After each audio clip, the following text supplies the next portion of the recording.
ఆది మానవుడైన లేక మొదటి మనిషి అయిన ఆదాము గారు పాపం చేసినప్పుడు ఆ పాపమును తీయడానికి పాపరహితుడు కావాలి. ఆయనే యేసుక్రీస్తు ప్రభువారు. ఆయనను ఈ లోకానికి పంపడానికి దేవుడు ఒక ప్రణాళిక ప్రకారము కొంతమందిని సెలెక్ట్ చేసుకున్నారు. ఆ సెలెక్ట్ చేసుకున్న వ్యక్తుల ద్వారానే యేసుక్రీస్తు వారు ఈ లోకానికి రావడం, తండ్రి సంకల్పాన్ని నెరవేర్చి తన ప్రాణాన్ని అర్పించి మరలా తిరిగి వెళ్ళి తండ్రి కుడిపార్శ్వాన కూర్చోవడం మనకు తెలుసు, మనం ఎప్పుడు చదువుకునేది. అయితే ఆయనని ఈ లోకానికి పంపాలి అనుకున్నప్పుడు ఆయన సెలెక్ట్ చేసుకున్న వ్యక్తులలో ప్రధానమైన వ్యక్తులు కొందరున్నారు, స్త్రీలు. వాళ్ళు ఒక 5. వాళ్ళు ఎవరనుకున్నాం? తామారు గారు, రాహాబు గారు, రూతు గారు, బత్షెబ గారు, మరియ గారు. వీళ్ళైనా అబ్రహాము గారు మొదలుకొని యేసుక్రీస్తు వారు పుట్టే వరకు మనం చూస్తే ఇంచుమించు 42 తరాలు వస్తాయి. 42 తరాలలో ప్రతి తరంలోనూ కొన్ని వందల మంది స్త్రీలే ఉండుంటారు కదా. ప్రతి పురుషుడు వెనక ఒక స్త్రీ ఉండుండాలి కదా. అలాంటప్పుడు మరి అందరి పేర్లు ప్రస్తావించకుండా ఒక 5 పేర్లే ప్రస్తావించడానికి కారణం ఏంటి అని ఆలోచిస్తే మా పరిశీలనలో నాకు అర్థమైంది ఏంటి అంటే, ఆ విషయంలో ఆ 5 స్త్రీలు చాలా ప్రాముఖ్యమైన వారు. ఎంత ప్రాముఖ్యమైన వారు అంటే, ఆ సందర్భంలో వ్రాయబడిన ఆ పురుషుల కంటే లేక తమ భర్తల కంటే కూడా వీళ్ళ పాత్ర కొంచెం ఎక్కువ అనిపిస్తుంది మనకి. ఎలా ఎక్కువ అనేది తెలుసుకోవాలి. తెలుసుకునే ముందు 5 గురించి చెప్పుకోవడానికి మనకు కుదరదు కాబట్టి ఇందులో మొట్టమొదటి స్థానాన్ని సంపాదించిన స్త్రీగా తామారు గారి జీవితాన్ని ఈరోజు మనం ఆలోచన చేసుకుందాం. ఓకే, మనం చదువుకుందాం ఒకసారి. మత్తయి గారు రాసిన సువార్త 1వ అధ్యాయము 2 నుండి మనం చదువుకుందాం. మత్తయి గారు రాసిన సువార్త 1వ అధ్యాయము 2వ వచనము నుండి. అబ్రహాము ఇస్సాకును కనెను, ఇస్సాకు యాకోబును కనెను, యాకోబు యూదాను అతని అన్నదమ్ములను కనెను, యూదా తామారునందు పెరెస్సును జెరహును కనెను, పెరెసు ఎస్రోమును కనెను. మీరు ఇక్కడ చూస్తే అబ్రహాము గారు ఇస్సాకు గారిని కన్నారట, శారా గారు లేకుండానా? ఎక్కడున్నారు అందరూ? ఆన్సర్ చెప్పండి, నా వైపు చూడండి అందరూ. శారా గారి వలనేనా ఇస్సాకు గారు పుట్టింది? అవును కదా. మరి అలాంటప్పుడు అబ్రహాము శారానందు ఇస్సాకును కనెను, ఇస్సాకు రిబ్కానందు యాకోబును కనెను, యాకోబు లేయానందు యూదాను కనెను, యూదా తామారునందు పెరెస్సును కనెను అని కదా రాయబడాలి. కానీ ఈ సందర్భంలో శారా గారిని గురించి వ్రాయడం కన్నా, రిబ్కా గారిని గురించి వ్రాయడం కన్నా, లేయ గారిని గురించి వ్రాయడం కన్నా తామారు గారిని గురించి వ్రాయడం దేవునికి ఎక్కువ ఇష్టం. ఎందుకంత ఇష్టం అంటే, దేవుని మనస్సును గెలిచింది తామారు గారు. ఎలా గెలిచింది అంటే, మీకు అనిపించవచ్చు యోధా గారు లేకపోతే తామారు గారి బ్రతుకు లేదు, అంతే కదా. పురుషులకుండే ఒక ఆలోచన ఏంటి, నేను లేకపోతే ఏం జరగదు, స్త్రీలేమి మాట్లాడండి, స్త్రీలేమి చేయలేరు అనిపిస్తుంది చాలా సందర్భాలు మనకి. కానీ కొన్ని సందర్భాలలో ఆ స్త్రీలు లేకపోతే పురుషులు ఏం చేయలేరు. దానికి కూడా ఎగ్జాంపుల్ చెప్పుకోవచ్చు. అబీగైల్ గారు ఉన్నారు. ఎవరిని బట్టి అబీగైల్ గారు ప్రశంసించబడింది? దేనిని బట్టి దావీదు గారు మరల అబీగైల్ గారిని చేసుకోవాలనుకున్నారు? నాబాల్ గారిని బట్టేనా? కాదు, అబీగైల్ గారిని బట్టే అబీగైల్ గారిని చేసుకోవాలనుకున్నారు ఆయన. అంటే కొన్ని విషయాలలో పురుషుల కంటే స్త్రీల పాత్ర చాలా ఎక్కువగా కనిపిస్తూ ఉంటుంది. అలాంటి పాత్రే ఈ విషయంలో తామారు గారిది కూడా. ఎలా అని మనం ఆలోచన చేస్తే, ఇప్పుడు మనము ఆలోచించేద్దాం. అదేంటండి, యూదా గారిని బట్టే తామారు గారికి అవకాశం వచ్చింది అని మీకు అనిపించవచ్చు. కానీ కొంచెం మనం ఆలోచన చేద్దాం. ఒక్కసారి యూదా గారి జీవితాన్ని, తామారు గారిలో ఉన్న లక్షణాలన్నీ మీ ముందు పెడతా. ఆదికాండము 38వ అధ్యాయము ఆదికాండము 38వ అధ్యాయం 26వ వచనం. యూదా వాటిని గుర్తుపట్టి, నేను నా కుమారుడైన షేలాను ఆమెకి ఇయ్యలేదు గనుక ఆమె నాకంటే నీతిమంతురాలని చెప్పి మరి ఎప్పుడునూ ఆమెను కూడలేదు.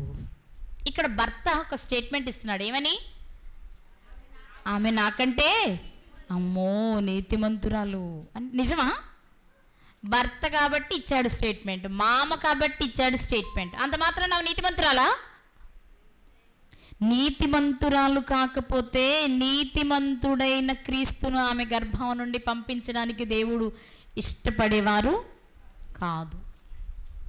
ఎలా నీతిమంతురాలు? మోసం చేసింది కదా భర్త మామని. పాప మామని కాదు కదా ఆయన వెళ్ళింది, వేసి అనుకుని వెళ్ళారు. వేసి అనుకోవడానికి కారణం ఏంటి? ఆమె వేసలు కూర్చునే చోట కూర్చుంది, వేషం వేసుకొని కూర్చుంది, మోసపోయాడు. అంటే ఇప్పుడు ఆవిడ మోసం చేసినట్ట కాదా? మాట్లాడాలి. మోసం చేసిన ఆమెను మోసగత్తనాలు కానీ నీతిమంతురాలు అనడం ఏంటండి? ఆమె చేసిన పని వెనుక ఏదో కారణం ఉండాలి. ఇప్పుడు ఆలోచన చేద్దాం. అసలు యూదా గారిని బట్టి తామారు గారికి అదృష్టం లభించిందా?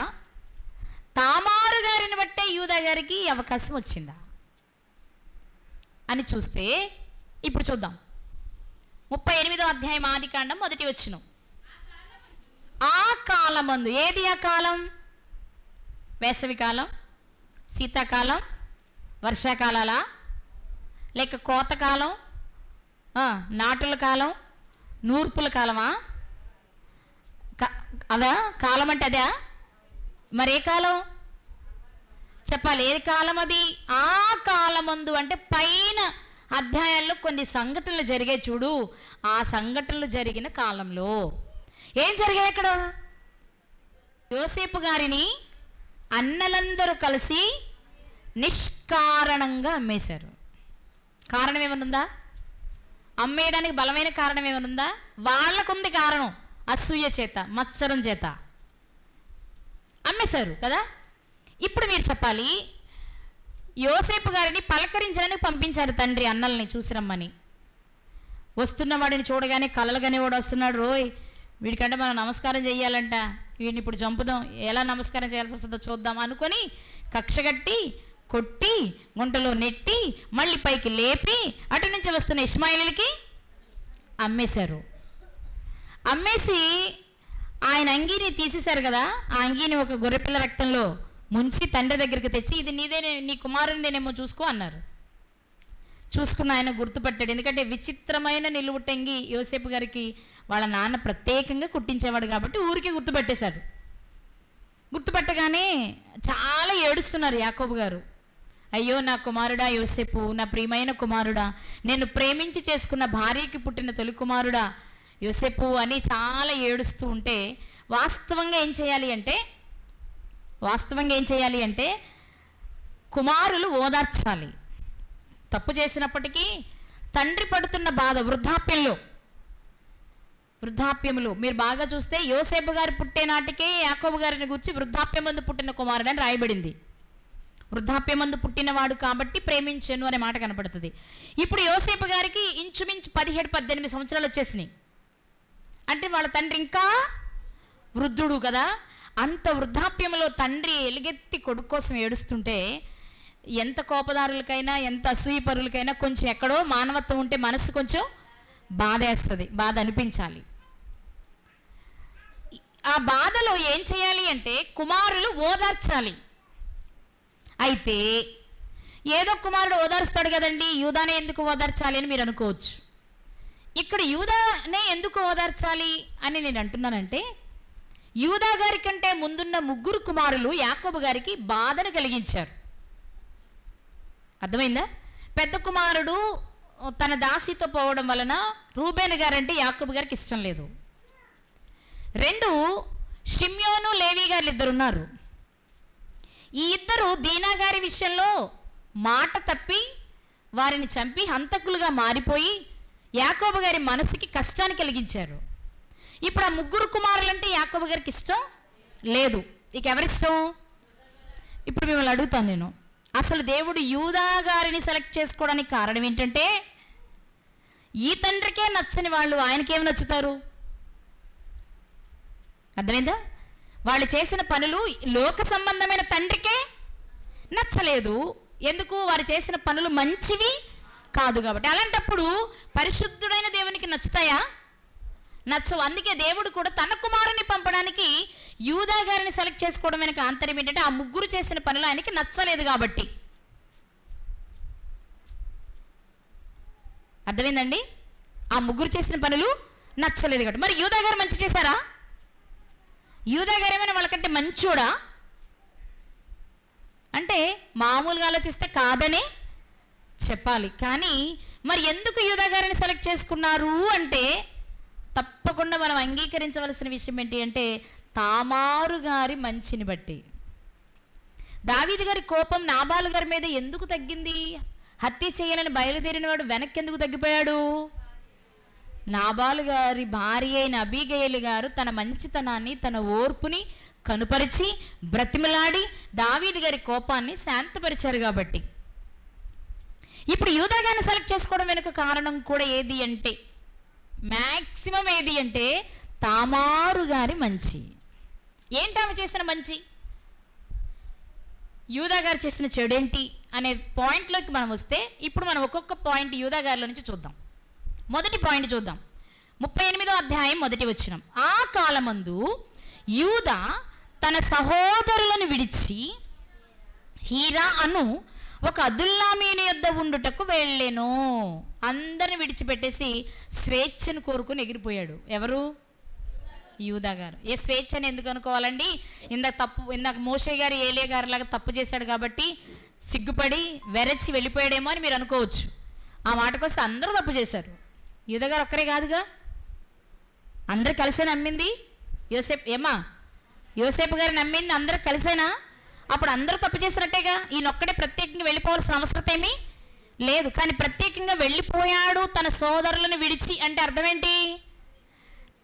మనకి సామెతల గ్రంథంలో మనం చదువుకుంటాం, వేరుండ గోరువాడు స్వేచ్ఛానుసారముగా నడిచేవాడు కదా. ఇప్పుడు స్వేచ్ఛగా ఒంటరిగా హ్యాపీగా బ్రతకాలనిపించింది యూదా గారికి.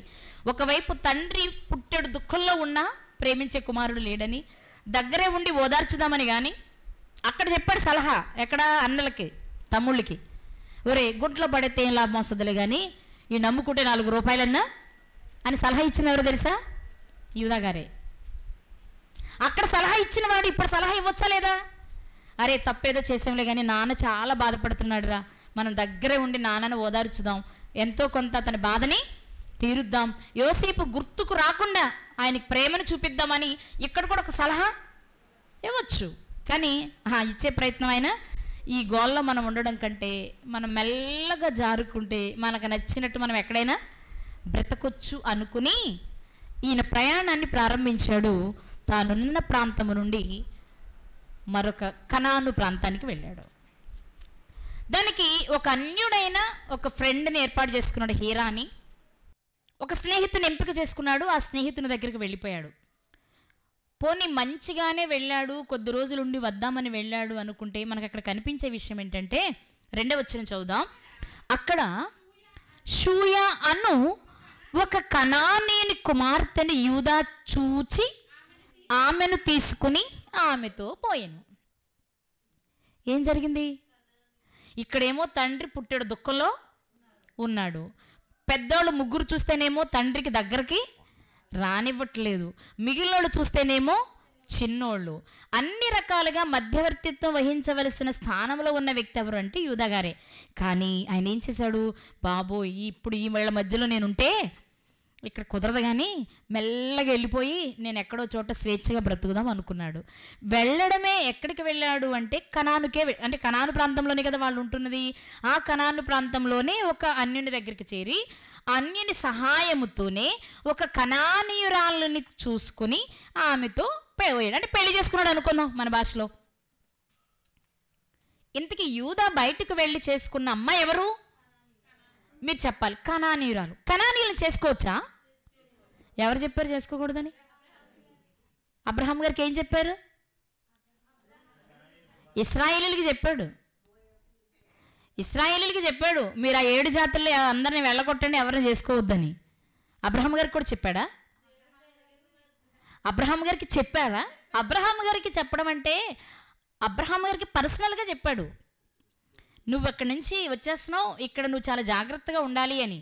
కానీ యూదా గారు ఏమి గ్రహించాలి అంటే, మా పితరుడైన అబ్రహాము అక్కడ మా శారమ్మను చేసుకున్నాడు, కానీ వాళ్ళ అబ్బాయికి పెళ్లి చేయాలంటే మాత్రం కనానీ కుమార్తెను ఎవరిని చేయలేదు, మళ్ళీ పుట్టినూరు పంపించి స్వజనుల్లో నుంచి అమ్మాయిని రప్పించుకొని చేసుకున్నాడు. అలాగే ఇస్సాకు రిబ్కమ్మ గారులు ఉన్నారా? వాళ్ళు ఏం చేశారు? మా నాన్నైన యాకోబుని ఎవరికొరికి ఇచ్చి చేద్దాం అనుకోలేదు, కానీ నువ్వు మేనమామ ఇంటికి వెళ్ళి మళ్ళీ స్వజనుల అమ్మాయినే చేసుకోమన్నారు. అంటే అన్యుల పిల్లలు చేసుకోవడం దేవునికి ఇష్టం ఉండదు. ఆజ్ఞగా లేకపోయినా వీళ్ళకి తెలుసు ఏమని, ఇక్కడ వాళ్ళని వెళ్ళగొట్టాలి, ఈ భూమిని నీకు ఇస్తానని అబ్రహాం గారికి చెప్పారు అంటే అక్కడ వాళ్ళందరినీ వెళ్ళగొట్టేస్తాడు, కాబట్టి అక్కడ వాళ్ళు మనం పెళ్లి చేసుకోకూడదనే సంగతి యూదా గారికి తెలియాలి. కానీ ఈయన ఏరి కోరి ఏం చేస్తున్నాడు చెప్పాలి.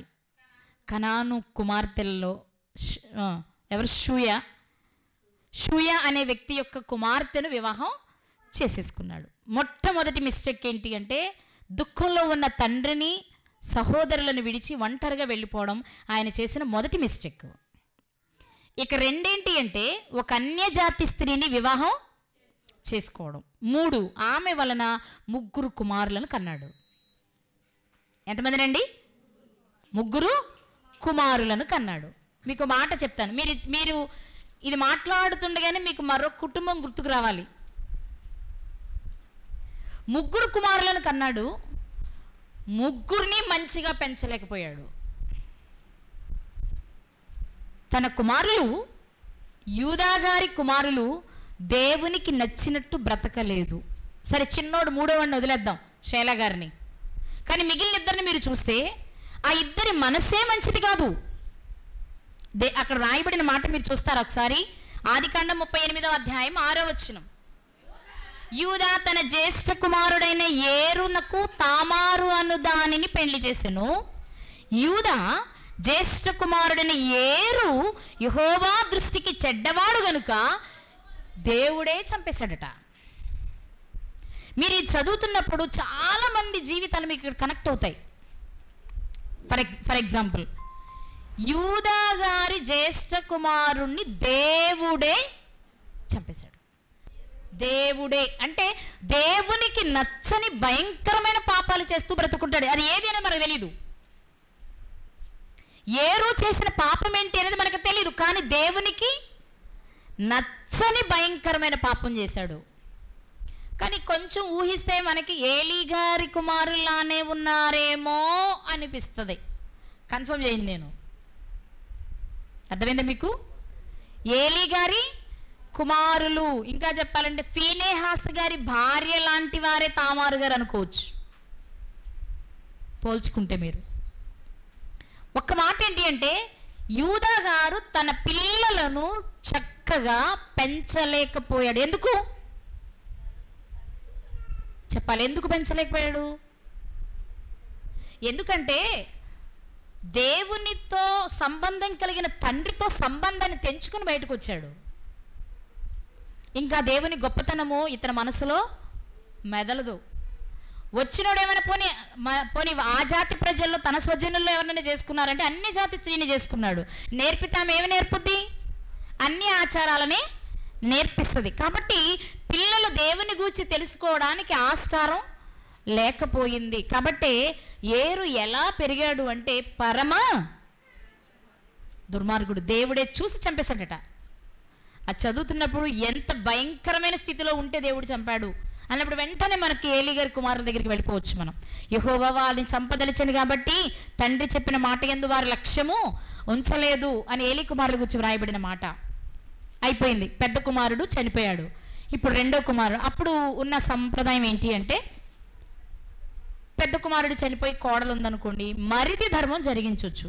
ఆజ్ఞగా లేకపోయినా మీరు ఎప్పుడు గుర్తుపెట్టుకోండి, ఆది కాండంలో జరిగిన సంఘటనలో తర్వాత వచ్చాక, అంటే ధర్మశాస్త్రం వచ్చాక ఆజ్ఞగా ఉంది అంటే ధర్మశాస్త్రంలో లిఖితపూర్వకమైన ఆజ్ఞ అయితే ఆది కాండంలో వాక్ రూపమైన ఆజ్ఞగా ఉంటాయి. అక్కడ వాక్ రూపంలో దేవుడు ఆజ్ఞాపిస్తారు. ఆ ఆజ్ఞలన్నిటినే ధర్మశాస్త్రం వచ్చాక లిఖితపూర్వకంగా వచ్చాయి, అంతే తేడా, ఇంకేం తేడా ఉండదు. కాబట్టి ఇప్పుడు మనం ఆలోచిస్తే అప్పుడున్న చట్టం ఏంటంటే పెద్ద కుమారుడు ఒకవేళ చనిపోతే వాళ్ళకి 2, 3, 4, 7 ఉంటే ఒక్కొక్కరు వెనక వాళ్ళు పెళ్ళి చేసుకోవచ్చు. అందుకే రూతు గారి దగ్గర మీరు గమనిస్తే నయోమి గారు అంటారు కదా, వారు కోడలు విడిచి వచ్చేటప్పుడు ఇంకా పిల్లల్ని ఎక్కడికంటాను, ఇంక నేను మీకు పెళ్ళి నేను ఒకరిని చేసుకుని పిల్లల్ని కని వారు పెరిగి పెద్దవాళ్ళే మీకు భర్తలు అయ్యేటప్పటికి చాలా కాలం పడుతుంది, కాబట్టి మీరు మీ పుట్టిళ్ళకి వెళ్ళిపోయి మళ్ళీ పెళ్లి చేసుకోండి అమ్మ వేరే వాళ్ళని చెప్పేసింది నయోమి గారు. అలా చెప్పడానికి కారణం ఏంటి? ధర్మశాస్త్రంలో ఉంది కాబట్టి. అర్థమవుతుందా? సో అదే ధర్మాన్ని ఇప్పుడు ఇక్కడ పాటిస్తూ ఉన్నారు వీళ్ళు. ఎలా పాటిస్తున్నారు అంటే, ఏరు చనిపోయాడు, ఏరుకి తమ్ముడున్నాడు ఓనాను. అర్థమైందా? ఇప్పుడు ఓనానికి ఇవ్వాలి తామారు గారిని, ఇచ్చాడు పాపం. యూదా గారు కూడా ఆ సంప్రదాయాన్ని గౌరవించి చెప్పండి ఓనానికి తామారు గారిని ఇచ్చి పెళ్లి చేశాడు. అప్పుడు చట్టం ఏంటంటే ఇప్పుడు రెండోవాడు పెళ్లి చేసుకున్నాడు కదా, పెళ్లి చేసుకున్న రెండో కుమారుడికి ఆ కోడలికి పుట్టిన తొలి సంతానం చనిపోయిన వ్యక్తి కుమారుడుగా పరిగణించబడతాడు. అదే మనము యెహోయాకీను కీను గారి దగ్గర ఉన్న జాబితాలో షయల్తీయేల్ జెరుబాబెల్ సందర్భంలో మనం చూస్తాం. తండ్రి పేరు ఒకరి పేరు పెదాయ గాను ఒక పేరు మరొకటిగా కనిపిస్తుంది. కాబట్టి ఇప్పుడు ముందు పుట్టిన తొలిచూలు కుమారుడు పెద్దవాని పిల్లవాడికి పరిగణించబడతాడు. కాబట్టి స్వార్థపరుడైన రెండో కుమారుడు ఓనాని ఏం చేశాడంటే, నాకు పుట్టే కొడుకు మా అన్నయ్య కొడుకు అవుతాడు కాబట్టి అసలు నాకు పిల్లలే వద్దు అనుకుని భార్య ధర్మాన్ని జరిగిస్తూ కూడా అందరూ స్వార్థాన్ని వెతుక్కున్నాడు. ఇది చూసిన దేవునికి కూడా నచ్చల, కోపం వచ్చి ఈయన్ని కూడా లేపేశాడు, ఇద్దరే చంపేశాడు. ఇప్పుడు మూడో కొడుకుని ఇవ్వాలి. వాస్తవంగా ఆలోచిస్తే యూదా గారు చేయాల్సిన పని ఏంటంటే, ఇక్కడ అసలు నా పిల్లలు ఎందుకు చనిపోతున్నారు అని ఆలోచించాలి. నేనేమైనా తప్పు చేశానా? నేను అన్ని జాతి స్త్రీని చేసుకోవడం ఏమైనా తప్ప? లేకపోతే నా పిల్లలు ఇలా అయిపోవడానికి నేను చేసింది మాత్రమే కాదు, వాళ్ళు చేసే తప్పులు ఏమైనా ఉన్నాయా? ఇప్పుడు నేను సరి చేసుకుంటే బాగుంటుంది కదా అని ఆలోచించాలి.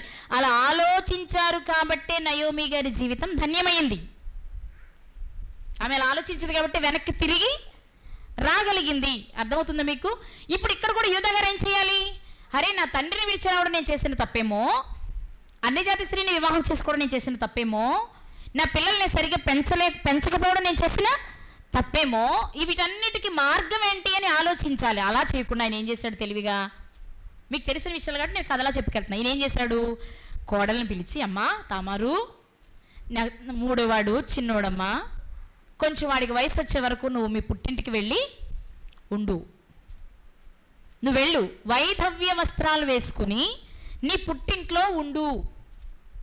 వాస్తవం చెప్పనా, నేను యూదా గారు ఇక్కడ ఏం చేయొచ్చు అంటే, అమ్మా నా పెద్ద కొడుకుని నీకు ఇచ్చాను, చనిపోయాడు, రెండో కొడుకుని కూడా ఇచ్చాను, వాడు కూడా చనిపోయాడు, మరి ఇప్పుడు మూడో వాడిని ఇస్తే ఒకవేళ ఏదైనా చేసి వాడు కూడా చనిపోతే నేను సంతానహీనుల్లా అయిపోతాను కదా, పుత్రులు లేనివాడిని అయిపోతాను కదా, దయచేసి నువ్వేం అనుకోవద్దు, నువ్వు ఇంటికి వెళ్ళిపోయి ఇంకొకరిని ఎవరినైనా పెళ్ళి అంటే కొంతవరకు చెప్పాలి, బాగుండేది. నయోమి గారు చెప్పినట్టు. అర్థమవుతుందా మీకు నా మాట? చెప్పొచ్చు, ఎందుకంటే ఇతనికి భయం వచ్చింది కదా, మూడోవాడు కూడా ఒకవేళ చనిపోతే అని భయం వచ్చింది కదా. భయం వచ్చినప్పుడు ఏం చెప్పొచ్చు? చాలా చెప్పొచ్చు. వాడు చిన్నోడమ్మా, ఇంక వాడిని ఏం చేస్తానులే, నువ్వు చాలా పెద్దగా ఉన్నావు కదా, నీ వయసుకి తగ్గ వాడిని ఎవరో కొన్ని చూసి చేసుకోమ్మా, నువ్వు పుట్టింటికి వెళ్ళిపో, హ్యాపీగా నీ జీవితం ఏదో నువ్వు జీవించు అని చెప్పొచ్చు. ఆవిడ యాక్సెప్ట్ చేస్తా లేదా తర్వాత సంగతి, కానీ ఒక పెద్ద మనిషిగా మాట అతను చెప్పొచ్చు. అలా చెప్పకుండా మర్యాదగా షేలా పెద్దవాడయ్యే వరకు మాత్రం నువ్వు పుట్టింట్లో ఉండు అని చెప్పాడు. ఆ చెప్పేటప్పుడు కూడా వైధవ్య వస్త్రాలు వేసుకోమని చెప్పకుండా ఉంటే ఒకలా ఉండేది. ఎందుకని? ఇతని కొరకు ఆమె వెయిట్ చేయలేక ఎవరినైనా చేసుకుందనుకో, నేరం ఆమె మీద ఉండేది కానీ ఈయన మీదకి వచ్చేది కాదు. కానీ నేనేం చెప్పాడు? నువ్వు వైధవ్య వస్త్రాలు వేసుకుని నీ పుట్టింటికి వెళ్ళి నేను శైలాన్నిచ్చే వరకు మాత్రం నువ్వు అలాగే ఉండు కన్యకలా అని చెప్పాడు. ఆ మాట ఆమె ఏం చేసింది? నమ్మింది, మామ మాటకి గౌరవించింది, వైధవ్య వస్త్రాలు వేసుకుంది, పుట్టింటికి వెళ్ళింది, కానీ షేలా గారి కొరకే ఎదురు చూస్తుంది. అర్థమైందా మీకు? ఇప్పుడు చెప్పాలి మీరు. యూదా గారు చేస్తున్న మిస్టేక్స్ చూస్తున్నాం మనం. ఫస్ట్ మొదటిది ఏం చేశారు ఆయన? తండ్రిని సహోదరులను విడిచి వెళ్ళిపోయాడు. రెండో మిస్టేక్ ఏం చేశారు ఆయన? అన్యజాతి స్త్రీని పెళ్లి చేసుకున్నాడు. మూడోది ఏం చేశాడు ఆయన? కుమారులను సక్రమంగా పెంచలేకపోయాడు ఆయన. నాలుగవది ఏం చేశాడు? కపటముతో కోడల్ని ఇంటికి పంపించాడు. ఎందుకు కపటం అంటున్నానంటే, షేలా గారిని ఇవ్వాలని అతనికి లేదు. లేనప్పుడు కంప్లీట్ వదిలేసుకునే లాంటి మాటలు చెప్తే బాగుండేది. నువ్వు ఇంక వెళ్ళిపో, పెళ్లి చేసుకో, నీ బ్రతికేదో నువ్వు బ్రతికి, ఎలాగో పిల్లలు లేరు, నాకున్నవాడు కూడా నీకు ఇస్తే పోతాడేమని భయం నాకు ఉంది కాబట్టి అది చెప్పకపోయినా, అమ్మ నువ్వు వెళ్ళి వేరే పెళ్లి చేసుకుని హ్యాపీగా బ్రతికేమని చెప్పొచ్చు. అలా చెప్పకుండా నా కొడుకుని ఇస్తాను, కానీ నా కొడుకుని ఇచ్చే వరకు మాత్రం నువ్వు ఎవరి వైపు కన్నెత్తి, అదే కదా వైధవ్యస్త్రాలు వేసుకోమంటే అర్థం ఏంటి? నువ్వు ఇంకెవరిని చేసుకోకూడదు, ఎవరితో నువ్వు జీవితాన్ని పంచుకోకూడదు, నా కొడుకునిచ్చే వరకు నువ్వు అలాగే ఉండాలి, నీ కోరికలన్నీ చంపుకొని అని చెప్పాడు. ఇది కపటమా కాదా? చెప్పాలి, కపటమే. కోడలు వెళ్ళిపోయింది.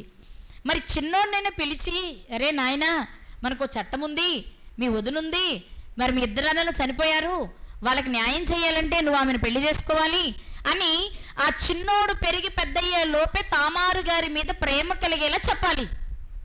అది చేయలేదు, అది చేయలా. మరి ఏం చేశాడు? ఆమెను అక్కడ పంపించాడు శుభ్రంగా. వీడు పెరిగి పెద్దోడై వీడు ఎన్ని తిరుగుతున్నా వీడి గురించి మాత్రం పట్టించుకోవట్లా, కోడల్ని తెచ్చుకునే ప్రయత్నం చేయట్లా. మీకు మాట చెప్పనా? చాలామంది పండితుల అభిప్రాయం, అంటే మీరు తప్పుగా అనుకోవద్దు, మొదట అందరి జీవితాలలో మిస్టేక్స్ పడడం లేవడం సహజమే. యూదా గారి జీవితాన్ని కూడా మీరు చూస్తే, మీరు మొదటి వచనంలోనే రెండవ వచనంలోనే చూస్తారు మీరు. కనానీయుని కుమార్తెను యూదా చూచి ఆమెను తీసుకుని ఆమెతో పోయెను అన్నప్పుడు మీకు ఏమర్థం అవ్వాలంటే, పెద్దలను పిలిచి గౌరవప్రదంగా వివాహం చేసుకున్నాడు అనుకో అక్కర్లా. చూడగానే మనసుకి నచ్చింది, కంటికి నచ్చింది, వెంటనే తెచ్చుకున్నాడు, ఆమెతో వెళ్ళిపోయాడు, ఇంతే సంగతులు. అంటే ఒక సక్రమమైన పద్ధతిలో వివాహం ఆయన చేసుకోలా. కంటికి కనిపించింది, బాహ్య రూపానికి అందాన్ని ఇచ్చాడు. చాలామంది పండితులు చెప్పే మాట ఏంటో తెలుసా? యూదాలో కూడా వ్యభిచార మనసు ఎక్కువ అని. అయ్యుండొచ్చు, కాకపోయిండొచ్చు, కానీ అవుననే అనిపిస్తుంది చాలా వరకు మనకి. ఎందుకు అవుననిపిస్తుందో చెప్పనా? ఇంత చేసి భార్య చనిపోయింది, యూదా గారి భార్య చనిపోయింది, కోడలు అక్కడ పంపించేసిన తర్వాత ఈయన భార్య చనిపోయింది. చనిపోయిన తర్వాత ఏం చేశాడు ఈయన? ఆ దుఃఖ దినాలు తీర్చుకున్న తర్వాత మళ్ళీ ఇప్పుడు స్నేహితుడు గుర్తొచ్చాడు. స్నేహితుడి దగ్గరికి బయలుదేరి వెళ్తూ ఉన్నాడు. ఈ సంగతి తామారు గారికి తెలిసింది. మా మామ ఈ దారంటే వెళ్తున్నాడంట, ఆయన సంగతి ఏంటో నేను చూడాలనుకుంది. వేసేలా వచ్చింది. ఇప్పుడు మీకు చెప్పనా, ఓ మాట చెప్పనా? పెళ్ళైపోయింది, 3 పిల్లలు పుట్టేశారు, భార్య కూడా చనిపోయింది. ఇంకేం పనులు ఉంటాయి చెప్పండి? చక్కగా ఏం చేయాలి? ఆ మిగిలిన కొడుకు పెళ్లి చేసి ఆ కోడలు ఇలా వాళ్ళతో శుభ్రంగా, లేదంటే చక్కగా మంచిగా పెళ్ళన్నా మరొక స్త్రీని చూసి పెళ్ళన్నా చేసుకోవచ్చు, అబ్రహాం గారు కెతురు గారిని చేసుకున్నట్టు. కానీ నేనేం చేస్తున్నాడు? వేస దగ్గరకు పోతున్నాడు. అది కామన్ అయినప్పటికీ ఆయన వయసుకి అది తగిన పని చెప్పాలి. మీరు అలా చేయక్కర్లేదు కదా. ఆ రోజుల్లో వేసలున్నా, ఆ రోజుల్లో అది సహజమైన యూదా గారు చేయవలసిన పని అయితే, మరి ఏంటి ఇలాంటి వ్యక్తిని ఎందుకు కోరుకున్నాడు దేవుడు? ఇప్పుడు మీరు రాస్తారు ఎక్కడికి? తామారు గారి దగ్గరికి. అర్థమవుతుందా? తండ్రి బాధలో ఉంటే పట్టించుకునే మనసు కాదు అది. సహోదరులు విడిచిపెడుతుంటే అరే వీళ్ళకు దూరం అయిపోతున్నాననే బాధ అసలు లేకపోయింది. ఒక అన్యజాతి స్త్రీని వివాహం చేసుకున్నాడు, ఒక బిడ్డను సరిగా పెంచలేకపోయాడు, వచ్చిన కోడలికి సరైన న్యాయం చేయాలన్న మనసు అతనికి లేకపోయింది. ఇప్పుడు టింగు రంగా అంటూ భార్య చనిపోయిన తర్వాత ఎలాగో మావిళ్ళు లేదు కాబట్టి నేనేం చేసినా సరిపోద్దులే అనుకుని దారేపోయి ఎవరో కూడా గ్రహించలేనంత మైకల్లో మరో తప్పు చేశాడు. చేసినందుకు కూడా కాదండి, ఆ రోజుల్లో సహజం కాబట్టి చేశాడేమో అనుకుందాం. ఆమె దగ్గర కొన్ని గుర్తులు తీసుకున్నాడు, మేకపిల్లని పంపిస్తానన్నాడు, ఆమెతో కూడాడు, అయిపోయింది. 3 నెలల తర్వాత వార్త తెలిసింది, తామారు జారత్వం చేసిందంట, గర్భవతి అయిందంట అని.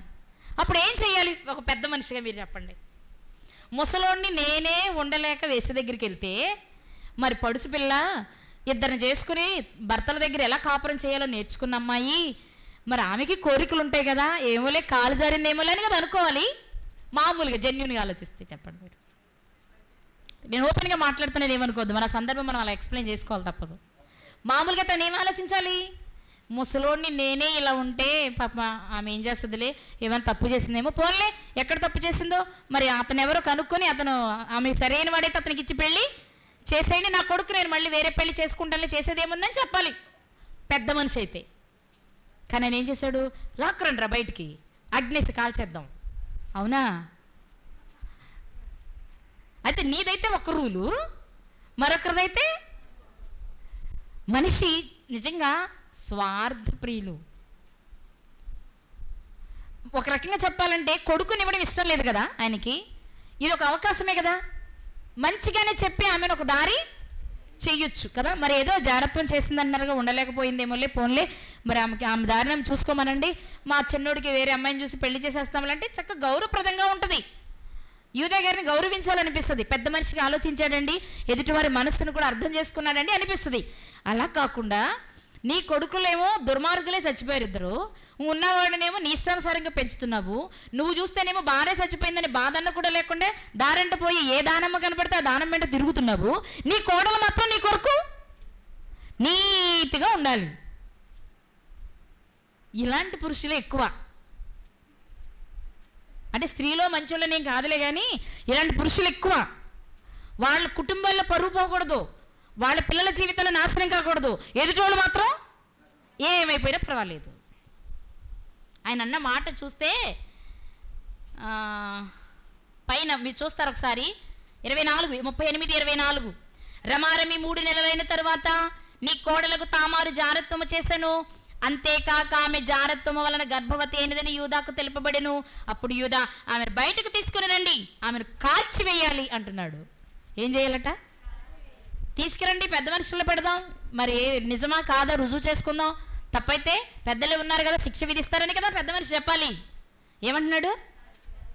అది ఎంత ఉందో, ఏదో రకంగా మనం చంపేస్తే అప్పుడు నా కొడుక్కి నాకు ప్రశాంతత అనుకున్నాడు. చెప్పండి, ఇప్పుడు ఒక్కటైనా మంచి లక్షణం ఉందా యూదాలో? రూబేన్ గారు ఒకటే చేశాడు, పినతల్లిని కూడాడు, తప్పు. షిమ్యోను లేవి గారు చెల్లెల కోసం కోపాన్ని ప్రదర్శించారు. ఈయనతో పోల్చుకుంటే వాళ్ళందరూ చెప్పాలి మంచోళ్ళే. మరి ఇలాంటి వాని గర్భాన్ని ఎందుకు దేవుడు యేసుక్రీస్తుని పంపాలనుకున్నారు? చెప్పండి. ఇలాంటి వాని గర్భాన్ని ఎందుకు పంపాలన్నారు అనుకుంటే, ఇలాంటి వాని గర్భాన్ని పంపడం ఆయనకి ఇష్టం లేదులే, కానీ తామారు గారి కోసం చట్టాన్ని మార్చాలనుకున్నాడు. నిజంగా అందుకే ఆమె పేరు క్రీస్తు వంశావళిలో మొదటి స్థానాన్ని సంపాదించుకుంది. ఎందుకో చెప్తాను ఇప్పుడు. ఒక్క మంచైనా ఉందా యూదా గారిలో? చెప్పాలి, ఒక్క మంచైనా ఉందా యూదా గారిలో? లేదు. ఇప్పుడు తామారు గారి గురించి ఆలోచిద్దాం. టకటక వెళ్ళిపోతాలండి, ఎన్ని వివరించుకున్నాంగా, ఇప్పుడు వివరించుకుందాం.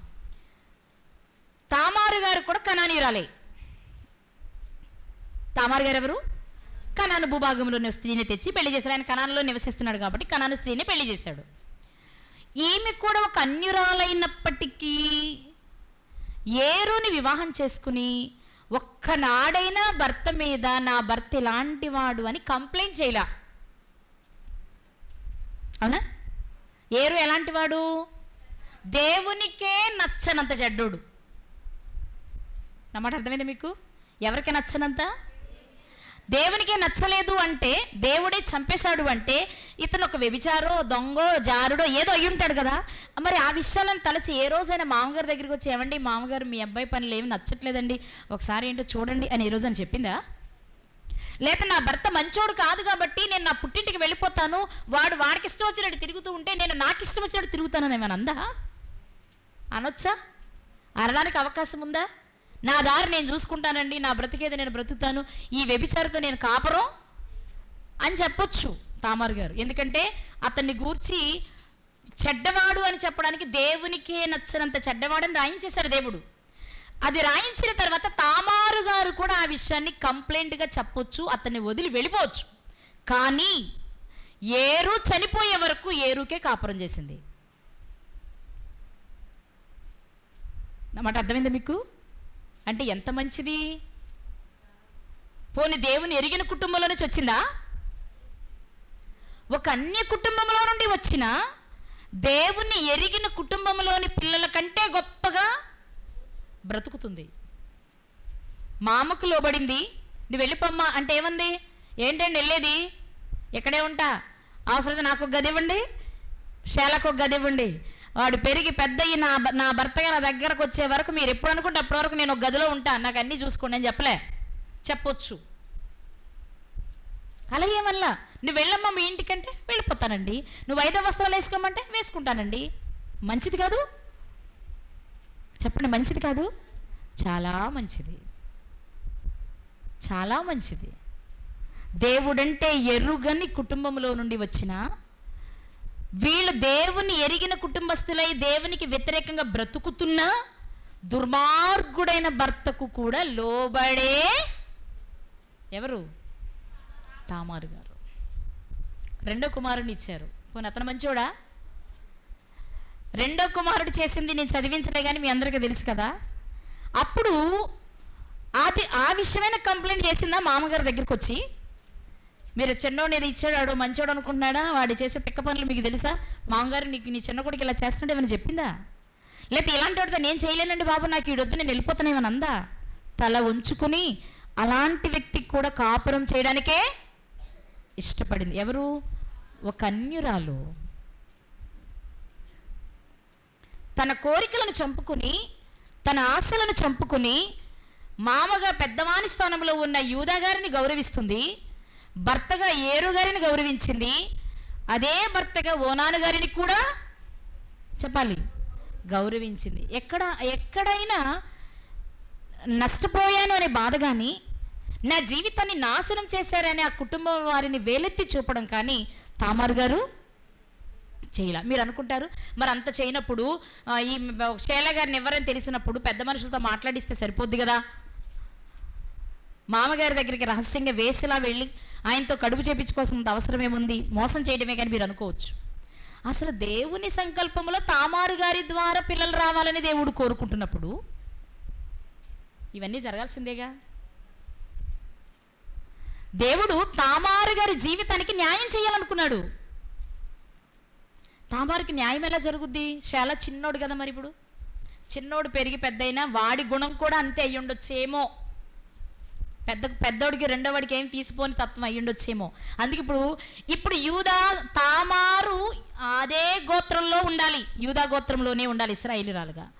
ఆ గోత్రంలో నుండి ఆమె గర్భంలో నుండి యేసుక్రీస్తు రావాలి అంటే ఇక మిగిలిన ఏకైక ఛాన్స్ యూదా గారే. అర్థమైందా మీకు? పిల్లలు ఎవ్వరూ పనికిరారు. ఆమె మంచితనం ముందు, ఆమె నీతి ముందు పిల్లల నీతి పిల్లల మంచితనం ఏమాత్రమో పనికి రాదు. సరికదా? ఒకవేళ వెనక్కి తిరిగి ఆలోచించుకోవాలంటే కొద్దో గొప్ప యూదా గారే ఆలోచిస్తాడు వయసు రీత్యా. మిగిలిన వాళ్ళు అంటే శ్రేల గారు వెనక్కి తిరిగి ఆలోచించుకోవడానికి అవకాశం లేదు. ఒకవేళ ఆలోచించుకుని ఏం చెప్తారు తెలుసా? 2 అన్నలను చంపేసింది, నన్ను చంపదని ఏముంది, నేను చేసుకుని బాబోయ్ అంటాడు.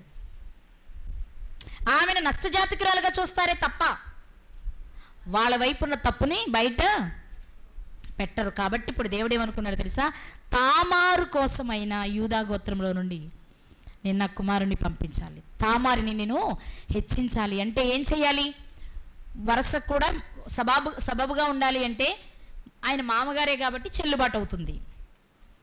2, ఆ గోత్రంలో నుంచి నేను తీసుకోవడానికి ఎంతో కొంత అవకాశం ఉంది. కాబట్టి ఇప్పుడు అత్తగారు చనిపోవడం, మామగారు ఫ్రెండ్ ఇంటికి వెళ్ళాలన్న ఆలోచన రావడం, ఆయన వెళ్తున్నాడనే విషయం మీకు తెలియబడడం, మారువేషం వేసుకుని వెళ్ళి కూర్చోవాలనుకోవడం, ఆ టైంలో మామగారు వేస దగ్గరికి వెళ్ళాలన్న ఆలోచన చెప్పాలి కలగడం, ఇవన్నీ ఎవరి చిత్రాలు? ఎందుకో తెలుసా? తామారు జీవితం అబాస్పాలు కాకూడదు. ఒక అన్యురాలుగా అన్య కుటుంబంలో నుండి వచ్చిన ఆమె ఏ విషయంలోనూ వేలెత్తి చూపించుకునేలా లేదామె. అర్థమవుతుందా? తన మామ కంటే, తన భర్తల కంటే, తన మరిది కంటే ఆమె చాలా చెప్పాలి, ఆమె చాలా మంచిదా, గొప్పదా? మరి మనం చదువుకుంటాం కదా, తన నామమును బట్టి చూపే ప్రేమను మరచుటకు దేవుడు కాదు కదా, అది ఎవ్వరి విషయంలోనైనా. ఇప్పుడు దేవుడు అనుకున్నాడు, ఎంత నీతి గలది ఒక ఆడపిల్ల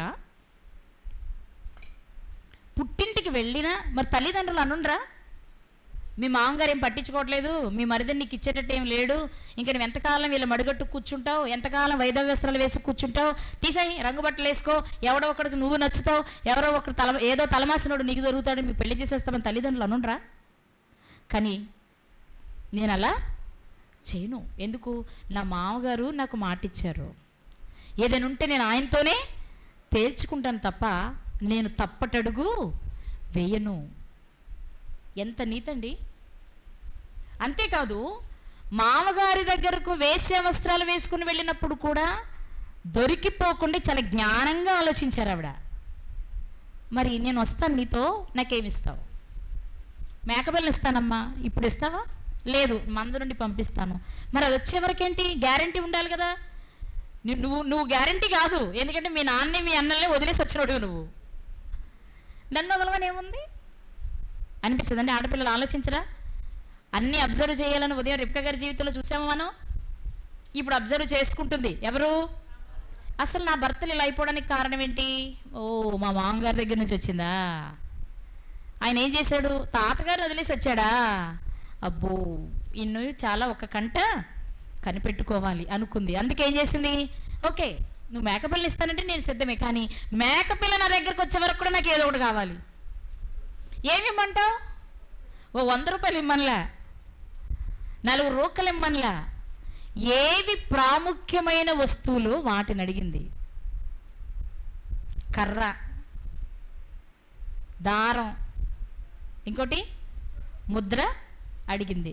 ఇవి ఒక రకంగా వాడుక భాషలో చెప్పాలంటే, మనం విదేశాలకు వెళ్ళాలి అంటే మన పాస్పోర్ట్ వీసాలు ఎలాంటివో అలాంటి వస్తువులు ఆ కాలంలో.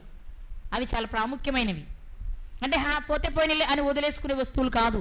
అందుకే యూదా గారు కూడా తర్వాత మళ్ళీ వాటి కోసం మేకపిల్లి ఇచ్చి పంపించాడు, నా వస్తువులు నాకు కావాలి అని. ఆమె కనిపించలేదని తిరిగి వచ్చారు కాబట్టి ఏదో ఒక రోజు రాకపోతుంది అనుకుని వెయిట్ చేస్తున్నాడు. అర్థమవుతుందా? ఆమె చాలా యుక్తిగా ఏమాత్రము యూదా గారు తప్పించుకోకుండా ఉండేలా చూసుకుని ముఖ్యమైన 3 వస్తువులను అడిగింది ఆవిడ. 3 తెచ్చి దగ్గర పెట్టుకుంది. తెలుసు, ఏం తెలుసు? దేవుడు నాకు అన్యాయం చెయ్యడని తెలుసు. లేకపోతే వేసేగా ఒక్కరోజు కలిస్తే గర్భం రావడం ఏంటండి? పిల్లలు లేక ఎంతమంది ఉన్నారు ఈరోజు? ఎన్ని సంవత్సరాలుగా ఎదురు చూస్తున్నారు? కానీ మీకు తెలుసు ఏంటో తెలుసా?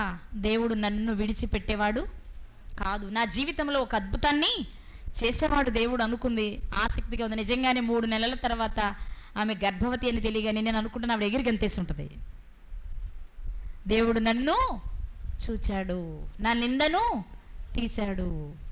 నిజమే, మీరు బాగా ఆలోచించాలి. తామర గారిలోని గొప్పతనం ఏంటి అంటే, నిజంగా నేను ఒంటరిగా ఉన్నాను, భర్తలు లేకుండా ఉన్నాను, ఎవరో ఒకరు నాకు దొరికారులే, ఇక మా మామతో ఎల్లకాలం ఉందామనే కోరిక ఆమెకు లేదు.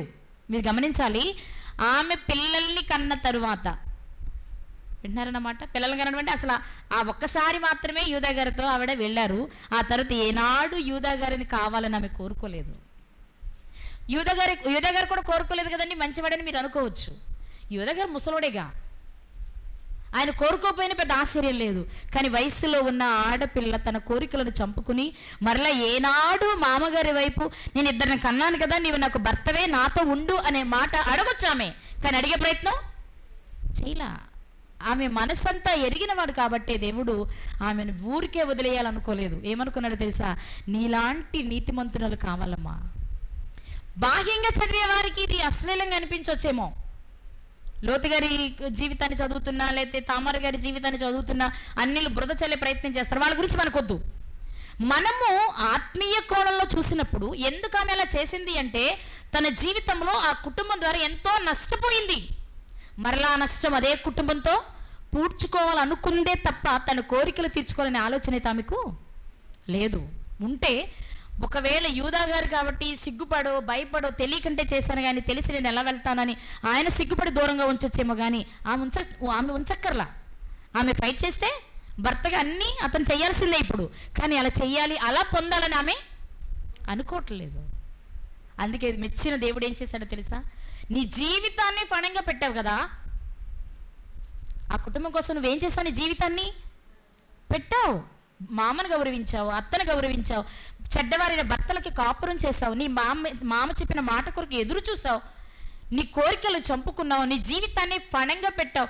నీ పుట్టింటి వారు కానీ, నీ బంధువులు కానీ, నీ స్నేహితులు కానీ నేను ఎన్ని రకాల మాటలతో గాయపరిచినా ఏ మాటకు, చెప్పుడు మాటకు నువ్వు చెవినివ్వకుండా నీతిగా బ్రతికావు. కాబట్టి నేనేం చేస్తానో తెలుసా? నీ గర్భములో నుండే నా కుమారుని ఈ లోకానికి పంపిస్తా. అంతేకాదమ్మా, యేసుక్రీస్తు వంశావళిలో మొట్టమొదటి మహిళగా నీ పేరు నమోదు చేయిస్తా. ఎంత ధన్యత కదండి. బాహ్యంగా చూడొద్దు, బాహ్యంగా చూడొద్దు, ఆధ్యాత్మికంగా చూడండి ఆమె మనసుని, మానసిక స్థితిని. అది మెచ్చిన దేవుడు అసలు ఏం ఇవ్వకుండా ఉండలేకపోయాడు ఆయన. అందుకే ఏం చేశారు? అక్కడ రాయిస్తూ యూదా పెరేసును కనెను అనొచ్చు. లేదులే, తామార్ పేరు పెట్టండి కొంచెం, అక్కడ తామార్ పేరు కొంచెం ఇరికిచ్చున్నాను, 3 అక్షరాలే కదా, కొంచెం ఏం చేయండి, యూదాకి పెరేస్కి మధ్యలో కొంచెం గ్యాప్ ఇచ్చి తామార్ పేరు పెట్టారా అన్నాడు దేవుడు. ఎందుకు? ఆ తామార్ పేరు పెట్టడం అంటే చిన్నది అనుకోవద్దు, ఆమె జీవితకాల త్యాగం. ఆ పేరు ఊరికెక్కలా, తన జీవితాన్ని త్యాగం చేసింది. చెడ్డవారైన కాపురం చేసింది, వెలివేసిన వెళ్ళిపోయింది. ఏ విధంగానైనా కుటుంబంలో నుండి నేను ఇంతకాలం ఒంటరిగా ఉన్నందుకు నాకేదో ఒక బహుమతి ఆ వంశపారపర్యంగా నాకు కావాలని కోరుకుందే తప్ప చెడు దృష్టి అయితే ఆమెకు లేదండి. అందుకే దేవుడు పరిశుద్ధ గ్రంథంలో ఆమె పేరు క్రొత్త నిబంధనలో శారా గారి పేరైనా వద్దులే, ఏం కాదులే, ఆమె గురించి అందరికీ తెలుసులే, కానీ తెలుసుకోవలసిన తామారు గురించే కాబట్టి పెట్టండి అక్కడ అన్నారు దేవుడు.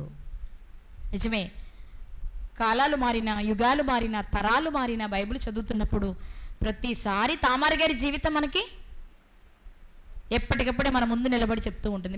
మీకు ఒక మాట చెప్తా, ముగిస్తాను నేను ఈ మాట చెప్పే. యేసుక్రీస్తు వారి వంశావళిలో కనిపించే స్త్రీలలో మరియమ్మ గారిని మినహాయిస్తే మిగిలిన వారంతా అన్యజాతి స్త్రీలు. శారా గారి పేరు ఎందుకు లేదు? స్వజాతీరాలు. రిబ్కా గారి పేరు ఎందుకు లేదు? స్వజాతీరాలు. లేయ గారి పేరు ఎందుకు లేదు? స్వజాతీరాలు. దేవుడు ఇక్కడ రాయించాలనుకున్నది ఎవరినో తెలుసా? అన్యులై ఉండి దేవుని ప్రణాళికకు తమ బ్రతుకులను త్యాగం చేసిన వారు. తామారు కనాను స్త్రీ, రాహాబు కనాను స్త్రీ, ఎరుకో పట్టణస్తురాలు కనాను స్త్రీ, రూతు మోయాబీరాలు, బత్షెబా హిత్తీయురాలు.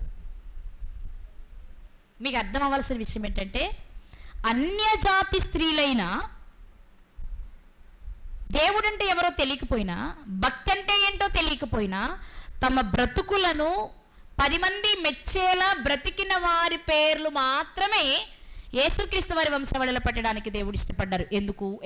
ఎందుకంటే అలా నువ్వు ఏ జాతి వాడివైనా, ఏ మతస్థుడవైనా, ఏ ప్రాంతపు వాడివైనా దేవుని మనస్సు గెలిచే సత్ప్రవర్తన నీలో ఉంటే నీ పేరు జీవగ్రంథంలో ఎక్కించాలని ఆయన అనుకుంటున్నాడు. కాబట్టి అది నీకు అర్థం కావాలి అంటే ఇక్కడ వాళ్ళ పేర్లు తప్పకుండా ఉండాలి.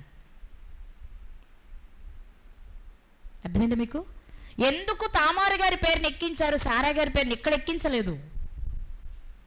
ఎందుకు తామారు గారి పేరుని ఎక్కించారు, రిబ్కా గారి పేరు ఇక్కడ ఎక్కించలేదు అంటే వాళ్ళు మంచోళ్ళే, కానీ వాళ్ళు దేవుణ్ణి ఎరిగిన వారు, ఎరిగిన కుటుంబాలలో నుండి వచ్చినవారు. మరి ఎవరు కావాలి ఇక్కడ? దేవుని ఎరుగకపోయినా దేవుని కొరకు బ్రతికిన వారు కావాలి. అర్థమైందా మీకు? దేవుడు చూసేదేంటి? నువ్వెవరివైనా కావచ్చు, దేవుని చిత్తమేంటో తెలుసుకొని బ్రతికితే నిన్ను కూడా ఆయన ప్రత్యేకంగా గుర్తుపెట్టుకొని ఎక్కడ కావాలో అక్కడ నీ పేరు ప్రస్తావించడానికి ఆయన ఇష్టపడతాడు.